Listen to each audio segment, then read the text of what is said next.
ভাই ভাই, কি রে ডাকিচ্ছুকে কি আছে? আমার তাই বগুড়ার মানিক ভাই কমেন্ট করছে। কি রে তোর কি মাথা মুথা খারাপ হয়ে গেছে? বগুড়ার মানিক ভাই হলো বড় সেলিব্রিটি, তাই আমাকেও কমেন্ট করতে পারে?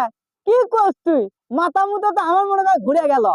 বগুড়ার মানিক ভাই আমাকেও কমেন্ট করছে, বিশ্বাস হচ্ছে না। আরে কি কও, তোমার বিশ্বাস হচ্ছে না? আই লাও, দেখো দেখো, আইতো। দেখি দেখি দে।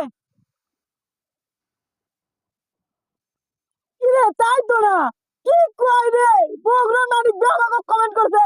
এ কাম হয়ে গেছে। বগুড়ার মানিক ভাই নতুন পেজ খুলছে, সেই পেজের থেকে আমাকে কমেন্ট করছে।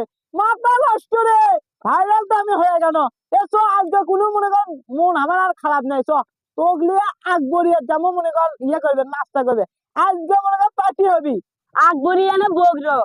আকবরিয়া আর কেমনে যাবো, আমাদের কাছে তো টাকাও নাই। এ পাগলা, এ পাগলা, আকবরিয়া খালি বগুড়ায় আছে? আমাদের ম্যানেজার যে আকবরিয়া দিছে তুই জানিস না? আকবরিয়া হাটে লটি যাবো। আর টাকার কথা করছু? টাকা লাগবে না পাগলা। ওই যে ইয়ে আছে না, মানিক ভাই আছে না, যায় খালি মানিক ভাইয়ের কমেন্ট দেখাবো, তাহলে মনে কর আমাকে হোটেলত খাওয়া ফ্রি। কারণ মানিক ভাই মনে কর প্রমোট ভিডিও বানায়, বুঝতে পারছি না? এই যে এই কমেন্ট জুল খালি ইনকে দেখায়, আর মনে কর তাহলে খাওয়া ফ্রি। সো তাড়াতাড়ি আজকে হবে মনে কর মস্তি। নো টেনশন, আজকে খালি মুছতে হবে। মানিক ভাই কমেন্ট করতে চ।